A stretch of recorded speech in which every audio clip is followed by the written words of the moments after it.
اور سعودی عرب میں سابق وزیر اعظم بے نظیر بھٹو کی سالگرہ کی تقریب منعقد کی گئی، جس میں شرکاء نے محترمہ شہید کی سیاسی اور عوامی خدمات پر انہیں خراج عقیدت پیش کیا۔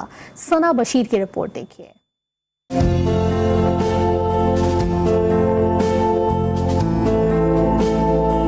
سعودی دارالحکومت ریاض میں پیپلز پارٹی کے زیر اہتمام بے نظیر بھٹو کی سالگرہ کی تقریب کا انعقاد کیا گیا۔ مقررین کا کہنا تھا کہ بے نظیر بھٹو شہید اپنے نام کی طرح بے مثال تھیں۔ انہوں نے اقتدار میں آ کر ملک و قوم کی بہتری اور خوشحالی کے لیے کام کیا۔ بے نظیر بھٹو کی سیاسی اور عوامی خدمات کو فراموش نہیں کیا جا سکتا۔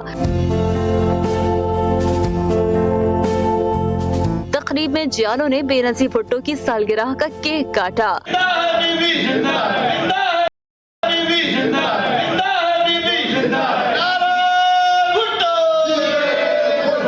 تقریب میں احسن عباسی، یونس ابو غالب، وسیم ساجد سمیت دیگر نے اپنے خیالات کا اظہار کیا۔